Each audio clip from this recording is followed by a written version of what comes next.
Hello, everyone. I think you know who I am.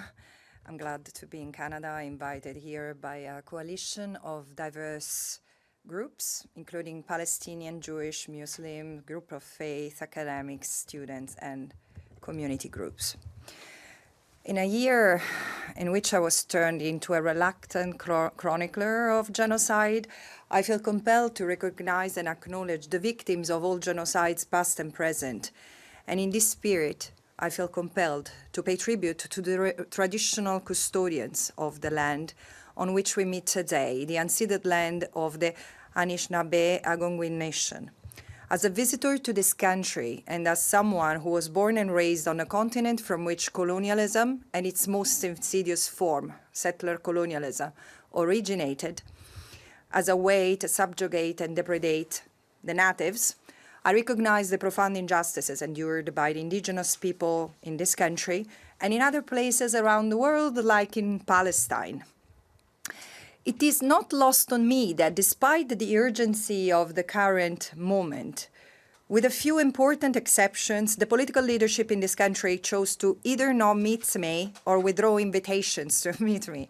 Meanwhile, it is with such a honor that I know that the original custodians of this land are making plans to fly from all over the country, across the country, to meet with me and discuss what is happening in Palestine. And it is also the young people, as well as a fair number from among my peers, who have fought to have me speak and packed out venues. It would seem my words, my candid readings of facts, international law, and justice, and my insistence on speaking honestly about the genocide that is unfolding in Gaza and the serious risk that it spreads throughout the region, scare the political class and those who hold power, including economic and financial power, which we know from Edward Said to Antonio Gramsci. The holding power also determines cultural hegemony. It is clear to me that the Canadian people want more clarity, integrity, and concrete action from their government on the atrocities we all see unfolding in Palestine. In Gaza, we are forced to watch as Israel's constant bombing, sniper, and artillery fire continues to spare no one. Journalists, doctors, students, scholars, nurses, persons with disability, people seeking food and safety, humanitarian workers, including UN staff, including in the so-called humanitarian zones. Conservative figures indicate that the Israeli assault on Gaza has killed, injured, and maimed or buried under the rubble at least 155,000 Palestinians. Entire families exterminated, and 70% of the 45,000 ascertained killed are women and children. 700 of those killed among the 17,000 children were babies. Gaza is now a wasteland of rubble, garbage, and human remains where survivors hold on to life amid widespread deprivation and disease. The Palestinians trapped there have experienced a level of violence not seen anywhere in this century. They have nothing to return to, and all of this is by design. And still, Israel intensifies its onslaught as we speak. Meanwhile, the violence is metastasizing to the West Bank, where clear patterns are replicating from Gaza.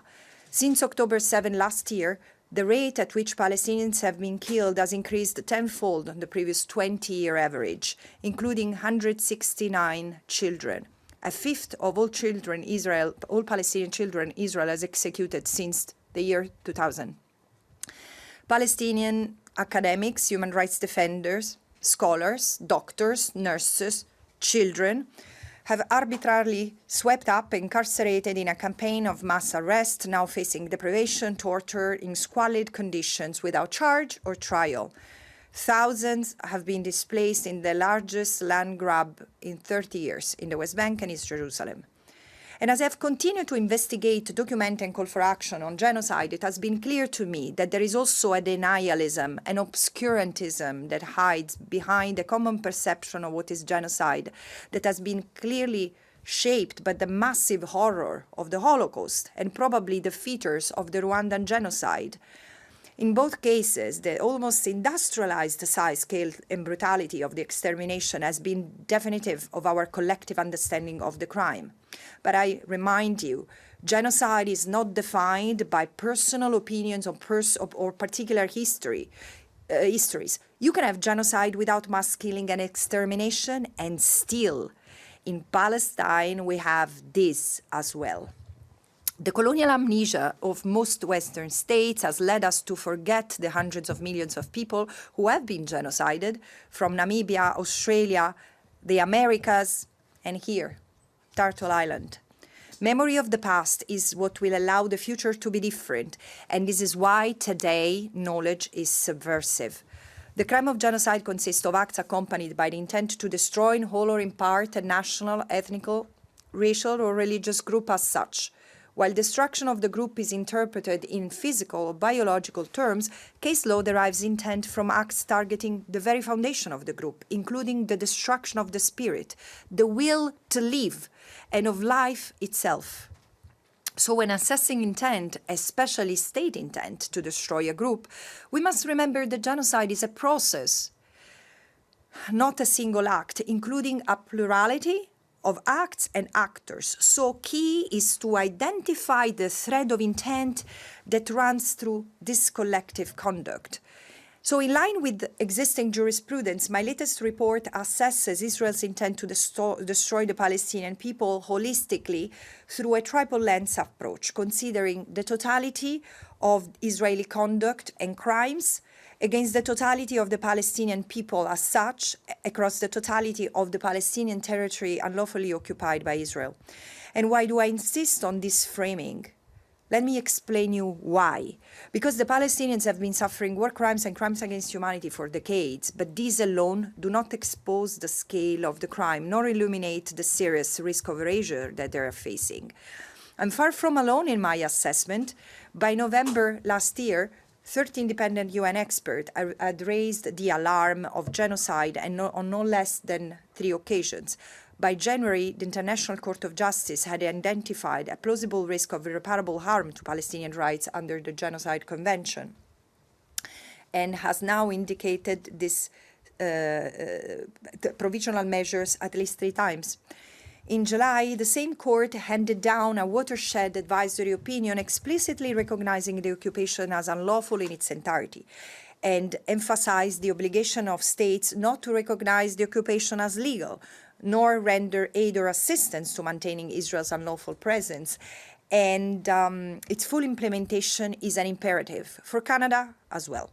Canada has clear obligations under international law toward the Palestinian people. Arms export license must be cancelled, all of them. Transparency on third states and direct transfers is an imperative. The free trade agreement with Israel should be under urgent review.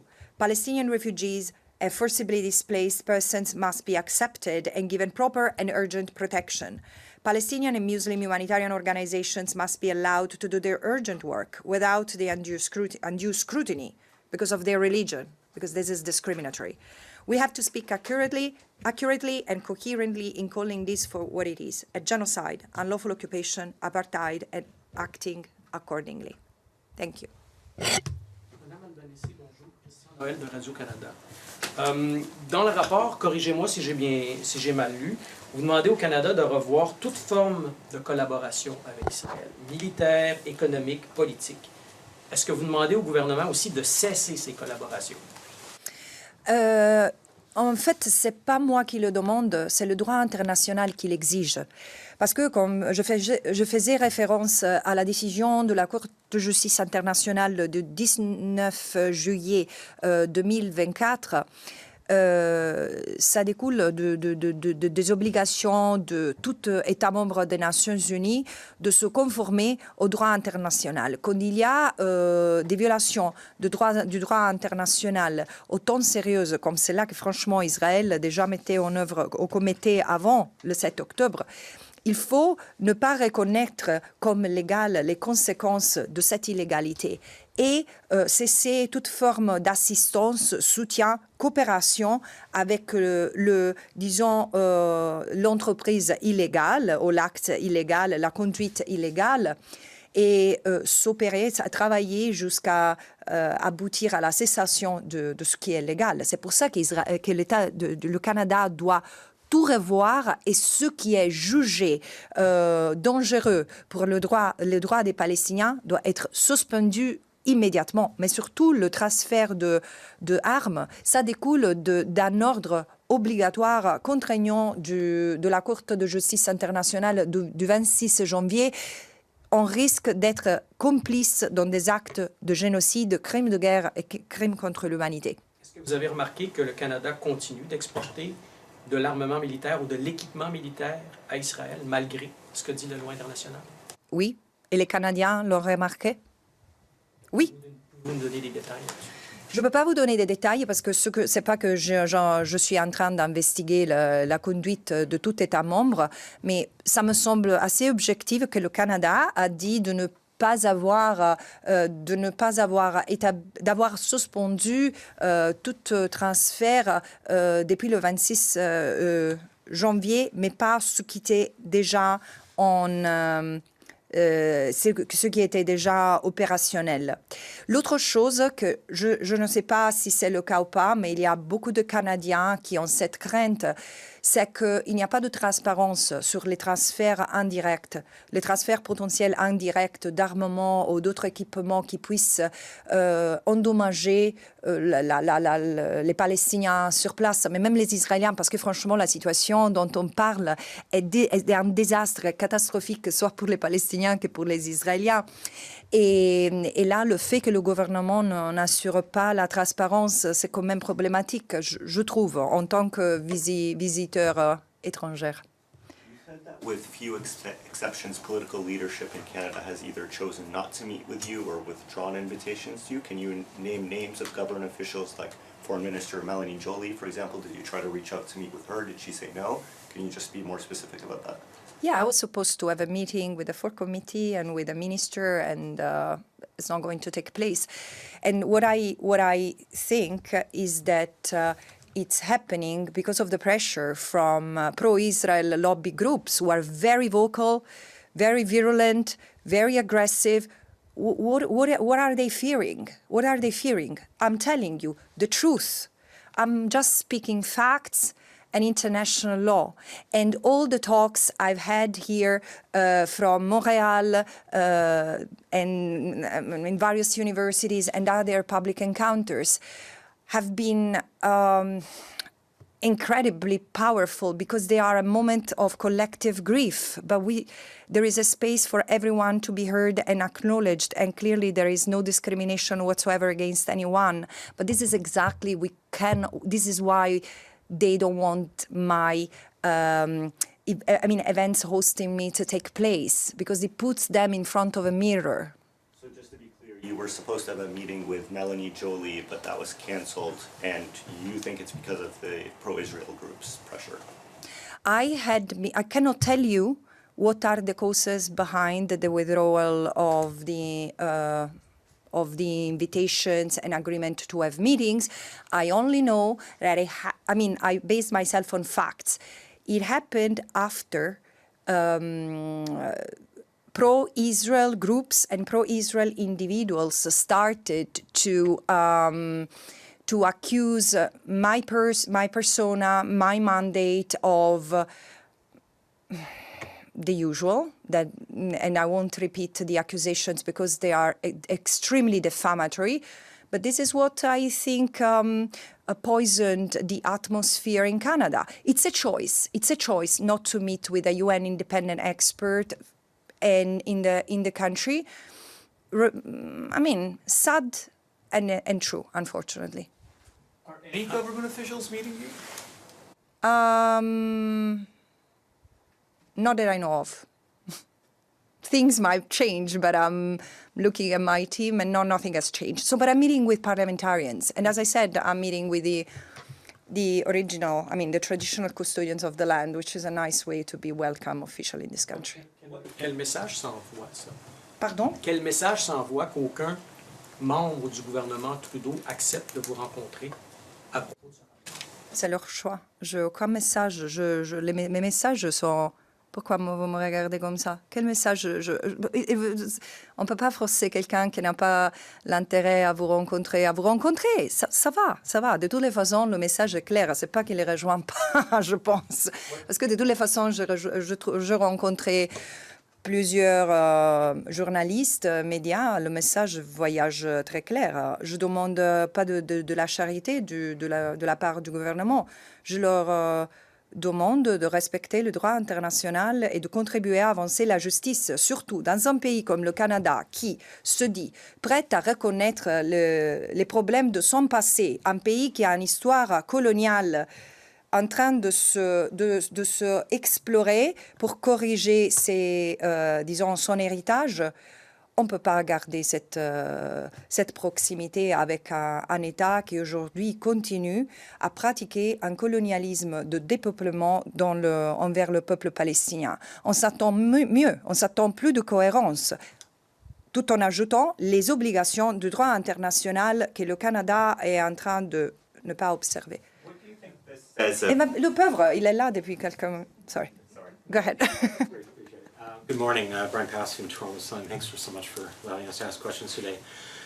Your past comments on Israel and the war have been garnered some criticism with nations like Germany and France declaring your comments as anti-Semitic. With that in mind, you talk to me, are you able to acknowledge the role that Hamas has in this current conflict? Of course, I've always done. I mean, there is no question whatsoever about that. And let me be clear. I've said on October 7 and since then that the crimes that have been committed against Israeli civilians had to be investigated and punished. No question about that. I have condemned the crimes against Israeli civilians, the killing, brutalization, and the taking of hostages. And with the same rigor and with the same firm spirit, I have condemned the crimes that Israel has committed against the Palestinian people before, on and after October 7, including what now looks like a genocide. Israel has capitalized on the rage, fury, and the extreme pain of the Israelis, turning them into many soldiers, into willful executioner of an extermination plan. Now, let's go to the states you mentioned who have accused me are the United States and Germany and France, states who are clearly involved and supporting in what Israel is doing. It speaks to their record, not mine. Because frankly, not only I am supported my mandate has been supported and protected by Jewish people, organizations, and scholars since the very beginning, just to clear the record. But this is not, my statements are not against the Jewish people or even the Israelis. My assessment is on the performance of the Israeli government. It could be led by Buddhists, Muslim, Christians, atheists. It wouldn't change. The problem is not the state of Israel. The problem is, or its existence. The problem is the fact that Israel practices apartheid against the Palestinian people, continues to maintain an unlawful occupation that is the vehicle to take the land, to expropriate the resources, and to erase the Palestinians. And in order to enforce that plan, it's now also committing a genocide. Genocide is a means to an end. Israel has seized the opportunity to continue what it has been doing since even before its existence, taking the land of historical Palestine without the Palestinians. And it's not even me. Listen to what they say. Their ministers, their parliamentarians, their settlers. And by the way, there are Canadian individuals involved in this, in the settlements and probably also fighting in Israel. So this is upon you to know and correct. Yes. In Montreal, you expressed some shock at Quebec opening up a trade office in Tel Aviv. Raised a few eyebrows because Tel Aviv isn't among the many disputed land in Israel. Do you believe that Israel has a right to exist? Israel does exist. Israel is a recognized member of the United Nations. Besides this, there is not such a thing in international law like a right of a state to exist. Does Italy has a right to exist? Italy exists. Now, if tomorrow Italy and France want to merge and become Ita-France, fine, this is not up to us. What is enshrined in international law is the right of a people to exist. So the state is there, the state of Israel is there, is protected as a member of the United Nations. Does this justify the erasure of another people? Hell no. Not 75 years ago, not 57 years ago, surely not today. Where is the protection of the Palestinian people from erasure, from annexation, from illegal occupation and apartheid? This is what we need to discuss. Yes. Ok. Est-ce que le manque de transparence que vous avez évoqué, le manque de transparence du gouvernement fédéral canadien, serait l'équivalent comme... Est-ce que ça rendrait le Canada complice du génocide? Non, je ne peux pas répondre à ça parce qu'en fait, la complicité... Bon, le génocide, pour déterminer le génocide, on va regarder les actes et surtout l'intention de détruire un groupe à travers les actes génocidaires, des actes criminels. Et moi, j'ai articulé comment on ne peut pas ne pas voir l'intention génocidaire, comme je vous le disais. On doit regarder tous les crimes. Et qu'est-ce qui lie tous les crimes? On doit lier tous les crimes aux intentions, même aux documents qui ont été circulés en justifiant ces crimes. On doit regarder comment tous les Palestiniens, de n'importe où, de Gaza, de Jérusalem-Est et de Cisjordanie, ont été ciblés dans tout le territoire. Et le territoire est ciblé pour annexion. Mais ceci dit, je trouve qu'il y a sûrement des violations de la loi sur la responsabilité des États vis-à-vis Israël. Le Canada est en train de soutenir un État qui commet des crimes. De là à dire qui est complice dans le génocide, non, je ne peux pas. Et ça, c'est quelque chose qui, je pense, ça devrait être éventuellement investigué au niveau local. Un suivi très rapidement. J'aimerais savoir si le Canada fait ce que vous dites, l'audit notamment des faits qu'il a et des affaires qu'il a avec Israël. Si le Canada fait ça, est-ce que ça amènerait une solution humanitaire, ça débloquerait quelque chose entre Israël et la Palestine? Qu'est-ce que ça débloquerait? Et en fait, c'est une bonne question, mais ça me pousse à dire les conséquences de nos actions doivent être mesurées dans un contexte plus large où il y a aussi les conséquences des actions des autres États. C'est clair, si le Canada est seul à poursuivre ce chemin de justice et de conformité au droit international et tous les autres restent dans la justice comme aujourd'hui, peut-être rien ne va changer. Mais je pense que quand il y a le principe pour le principe, et si tout le monde répondait aux principes au lieu qu'aux intérêts politiques, économiques, et franchement, en déployant un discret niveau de discrimination, parce qu'on discrimine entre les victimes, entre la vie des uns et des autres, là, on serait dans un chemin différent. Regardez l'Afrique du Sud. L'Afrique du Sud était seule à initier cette action envers Israël pour violation de la Convention du génocide. Même d'autres pays africains ont hésité à le suivre, mais l'a fait pour une question de principe. Et le Canada a une histoire de marcher dans l'histoire pour le droit. J'ai appris que c'est en fait, je savais que le Canada avait été critique de l'apartheid en Afrique du Sud, mais en fait, ça a démarré du Québec, avant beaucoup d'autres États. Et aussi, le Canada a su se détacher de l'influence des États-Unis quand il s'agissait de prendre une position sur la guerre en Irak. Le Canada a imposé des sanctions à la Russie pour son agression contre l'Ukraine et au Myanmar. Le Canada est intervenu auprès de la Cour de justice internationale dans le cas du génocide pour mieux considérer l'intention génocidaire dans le cas du Myanmar. Pourquoi il ne le fait pas dans le cas de la Palestine? Quelles sont les pressions et les intérêts qui empêche le Canada d'être cohérent avec son histoire et le droit international. About the two-state solution, the Foreign Affairs Committee here is studying what they call the quickest path to recognize a Palestinian state by the government of Canada. Do you think that is a useful exercise? Could it lead to peace if Canada does so? I beg your pardon, but I am not comfortable with language like useful exercise while there is and imagining government officials or parliamentarians entertaining themselves in useful exercise when there is a genocide ongoing. The priority is to stop the genocide. If the government here, the parliamentarians want to call it ceasefire, call it pear and apple, call it the way you want, but this is the priority.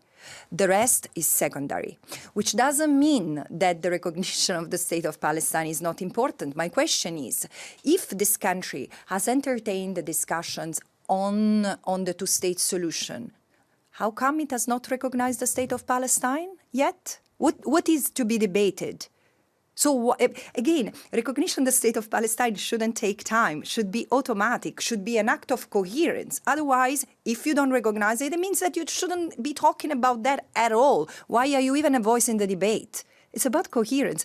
I know that what I'm saying is blunt, but we need to be blunt because the impunity that has been granted to Israel for decades has led to this, which is a disaster both for the Palestinians and the Israelis. And again, diplomatic talks has been turned into a place to justify the unimaginable, the illegal. So yes, the state of Palestine should be recognized. Let's move on. But the point, the question is not that.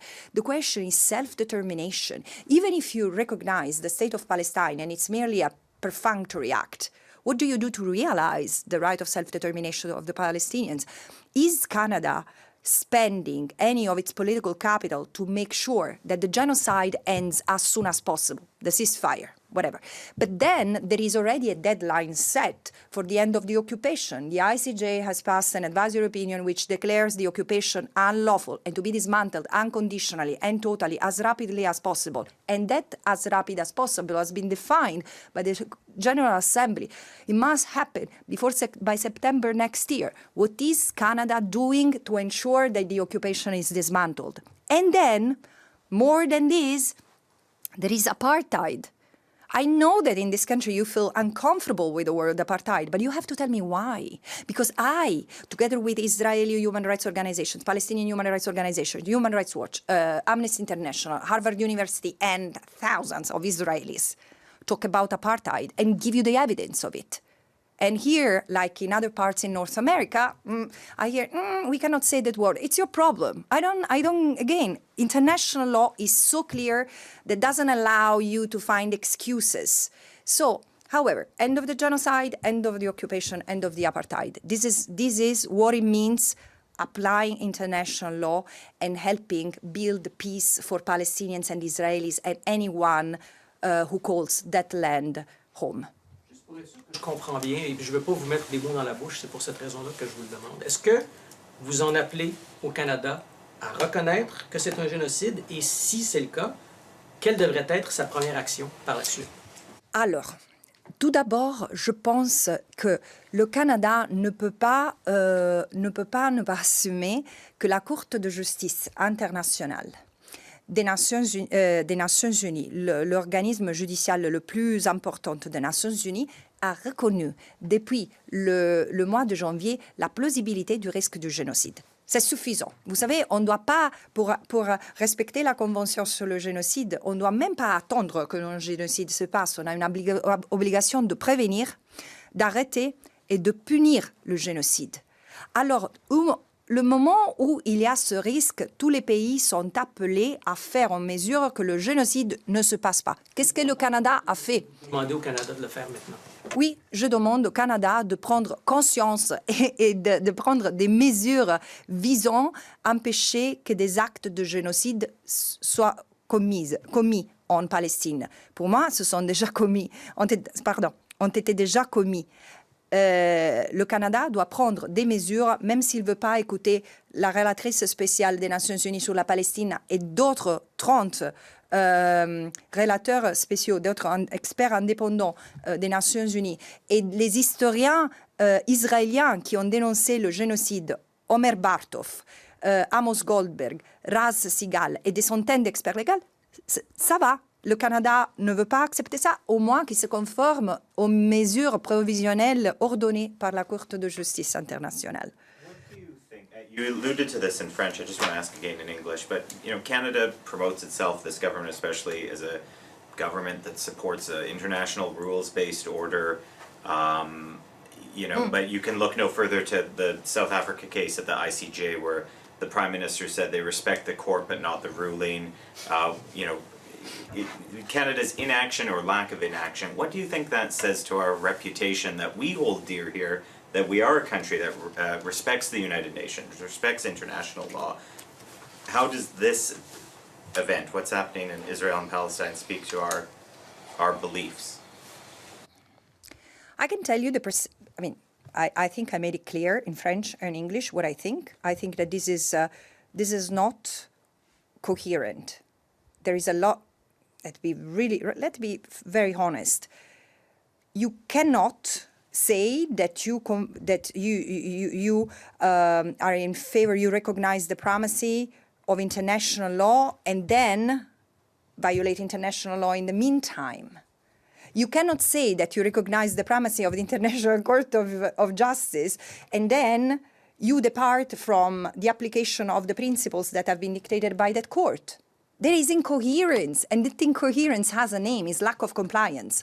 Now, how does this affect Canada's reputation? Look, I think that the world is much more articulated in its capacity of seeing and understanding also the nuances. First of all, something that, I live in an Arab country and I travel a lot across Arab countries, and there is so much admiration for the young people and the universities who have mobilized in this country in solidarity with the Palestinian people. And this includes, in this country, like in the United States, a substantive Jewish component. This is so important, so fundamental, because in a way, it's building a bridge that has been broken many decades ago between the Jewish people and the Arab people. This is immense.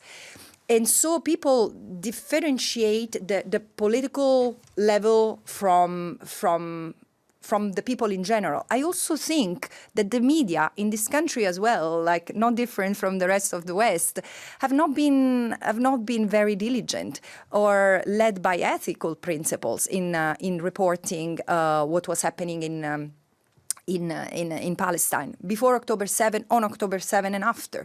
So probably there is large part of the Canadian people who don't even know what kind of inferno Gaza has been turned into.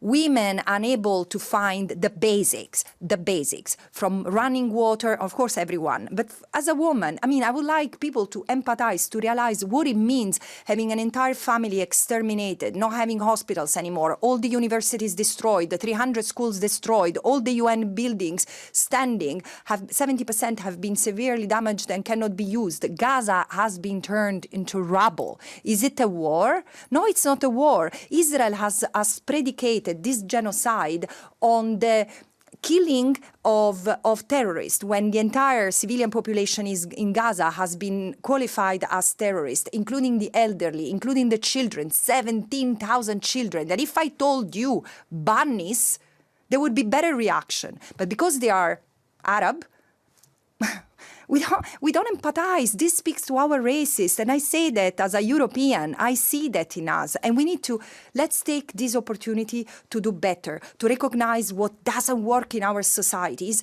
And may this be the last genocide in history. This is where we are today. And Canada is still seen as part of the old settler colonial bloc. I'm sorry. Thank you. This concludes the press conference. C'est ce qui conclut la conférence. Merci. Merci à vous. Thank you.